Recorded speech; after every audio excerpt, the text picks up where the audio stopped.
My name is Placido Romero, but I've always gone by Erwin Romero. Never knew my name was Placido until I went into the service, and it came up, and I was like, okay. So I asked my parents, why wasn't I ever called Placido? But back then, you were called Junior, and there were so many juniors that they used my middle name. So yes, I'm Erwin Romero, and born and raised in Los Pinos, New Mexico, uh, which is 7 miles south of Antonito, Colorado. I attended school in Los Pinos. It was a two-room building, um, first through eighth grade, two teachers. Times I would attend school in San Miguel, which is one-room building. Um, when I was very young, my father was a miner up in Silverton, so he'd go work up there, and we'd stay here. And we were very poor. I still remember using oil lamps to study, and we didn't have power, and we never had inside water. Um, it was a four-room home, and there were, I suppose, seven of us kids there. Now we're five and five boys and five girls. But back then, we all lived in slept in one bedroom. Uh, didn't have any water, inside water. So we had 5 acres, and they would plant beans sometimes. So uh, it was a hard life. I mean, they expected us to go out there and weed and milk the cows before school, and we would walk to school. It's probably a mile. Later on, they started busing us. It was just a little single bus. Um, and then the bus would take anyone that was high school age to Antonito. So eventually I ended up going to Antonito High School, and um, kind of scared. Just I was used to a small community, a lot of family. So very comfortable, I had to leave my comfort zone. So when I go to high school, and then we were being taught by Catholic nuns in Antonito at the time. So it was very different, and we were religious. We went to church in Ortiz when we did go to church. And summer times, I was taken up to Los Brazos because the sheep went up to the forest. And he was in partners with his other brother and his cousin, so there was like 1,000 sheep. I remember staying with my father one summer, and he taught me everything, but I was like 12 years old. And then the next summer, we drove the sheep up, and they said, later, we'll see you guys, and left me and my brother there.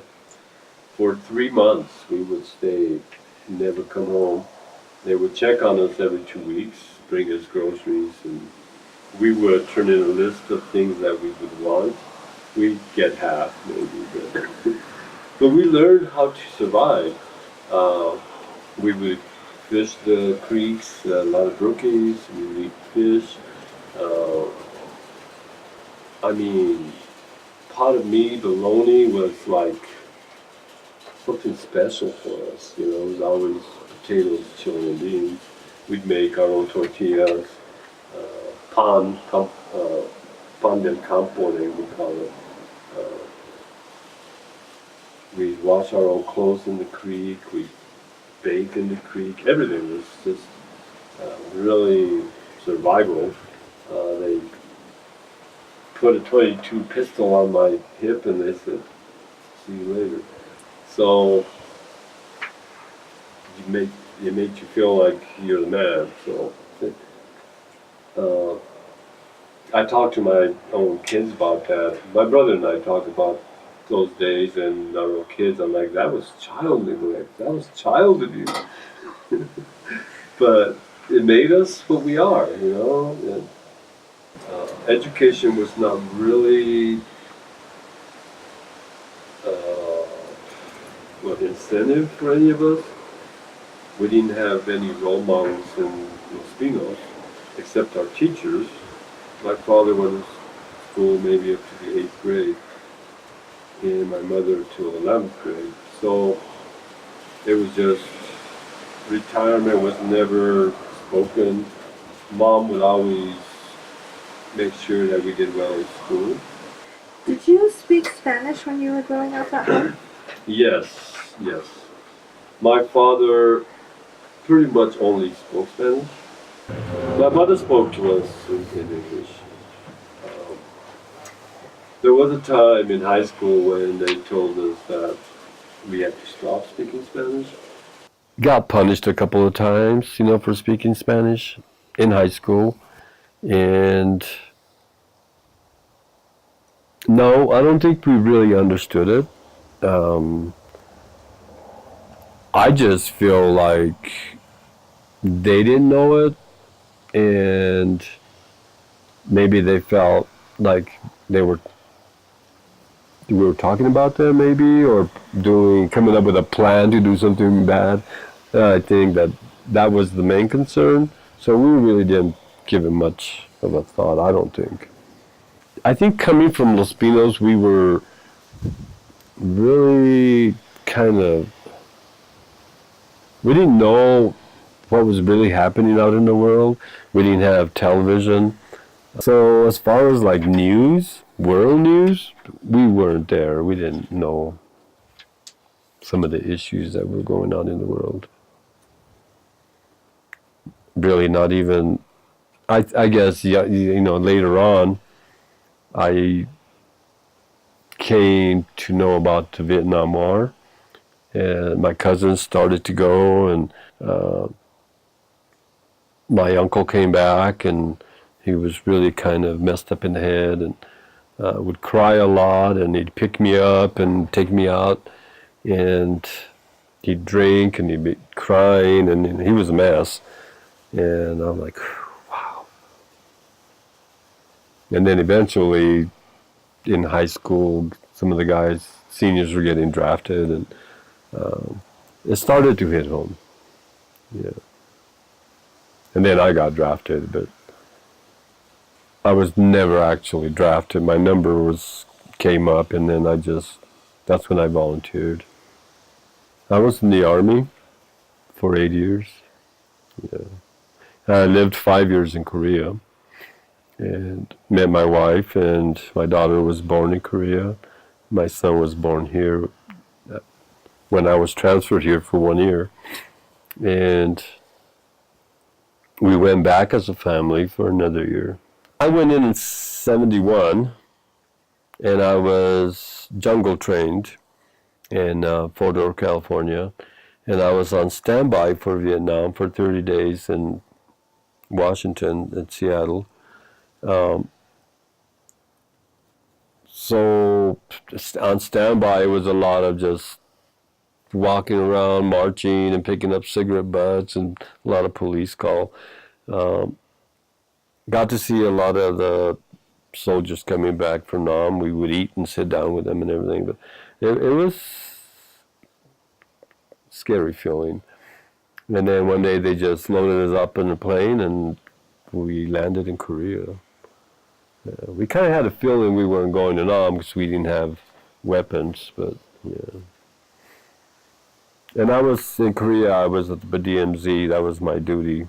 So I was in the infantry for my whole 8 years. Do you feel like the Spanish culture that you grew up in is still a big part of your life? Oh, totally, totally, yes. I wish my kids spoke Spanish because I really encourage it.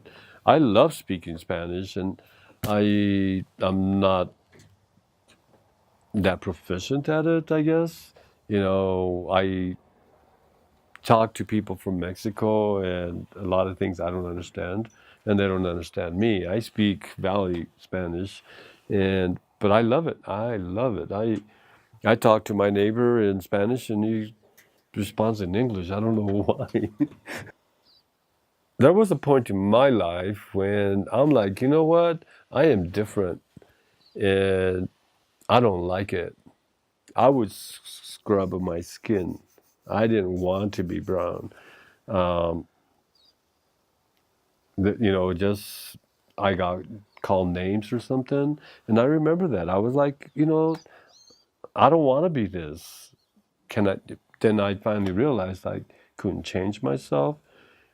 I think when I went into teaching is when I really, really realized that I'm not any different than anybody else, really, but our cultures are different. And that's okay. We got to just do what we can with our culture and our own people and get along. And I taught a Centauri for 25 years. And for the longest time, I didn't know that there was Mormon and not even Catholic, Mormon and brown problem. I think I was very naive about some of those things. I didn't want to hear it. I wanted the world to be everybody like each other. That's what I would encourage students to be like. Sometimes they say something bad to each other. I'm like, come on, we're all human beings. That's really where I came from, I think. Always caring, always trying to help out, and always the mediator. Even in the service, I was um, race relations NCO at one point. They were having some big issues between black and whites, and so they made me the race relations NCO, and I got flown all over Korea just kind of get trained and stuff. It was really so. To me now, the Spanish culture, I'm very proud. I mean, I don't have a problem with it, and what I told you earlier, I don't tell too many people that because I'm ashamed that I did that. But at that time in my life, I didn't want to be, I didn't want to be brown because I didn't like the names I was being called and not being able to get a job, those kind of things. I blamed myself. I didn't know any better, I guess. So you talked about teaching. So when you transitioned from teaching to being a principal, what differences did you see in that as far as your relations with the students and with your community and Oh, I was very, very good at my job at Centauri. I mean, I have kids coming around. I made students engineers, exposed them. I also coached Destination Imagination or Odyssey of the Mind, both, and took kids to Tennessee, international competitions. Students that had never flown before, students that had never been away from home and been on their own. I gave them all the freedom they wanted out there.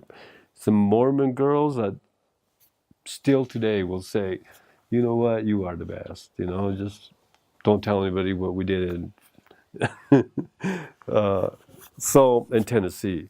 We'd go to Tennessee. So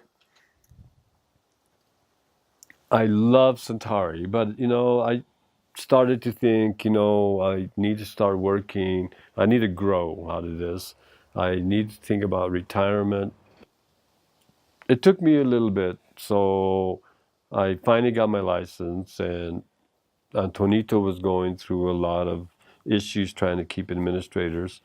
So the community really contacted me, come be a principal. I was like, okay, I can do that.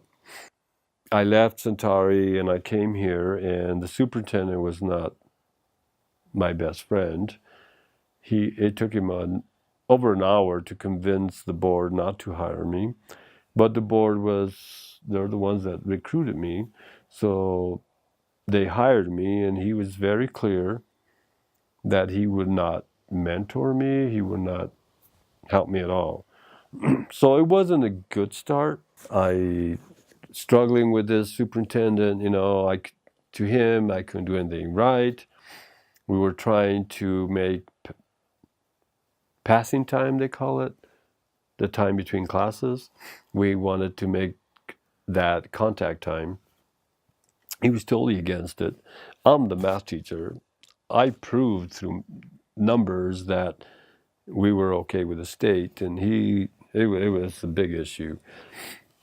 Students walking out of class, to go protest in front of his office, and I didn't know what to do. I really didn't know. I'm like, so what do I do here? I'm with the teachers and students, but I'm the administrator, so I was caught in between, and he'd call me to his office after, he was like, well, God, I've never seen a principal like you, what are you doing, and I don't know. I'm like, eventually I had to get in his face and say, you know what, don't talk to me like that, I really need your help. He said, well, I'm not helping you. So it wasn't a good transition at all. The only thing that really kept me going was the good teachers in Antonito. They were very supportive, and the students were awesome. Before I came to Antonito, I was kind of afraid of the students because I thought Centauri had the best students. I've always received my mail in Antonito post office. I would go there and I would see some Antonito students, and cut hair and everything, and I'm like, oh, wow, it's a scary town, Am I going to get jumped? And Centauri always had the attitude that kids from Antonito carry knives, and I never liked that, but I didn't know for sure. But when I came here, oh my gosh, it was the neatest thing, the neatest. First graduation ceremony after my first year, I was introduced by Gloria Garcia, a Spanish teacher, and she was like, gives me honor, greatest honor to introduce this wonderful man we were so blessed to have gone. And I was like, oh my gosh, so cool. But then the politics started to kick in, okay, and other administrators got in, which I helped get into, and it the administration just started to fall apart. It got super divided, and I was getting caught in the middle. Again, the mediator, but sometimes if you don't pick a side, you're the one that loses out. And I did.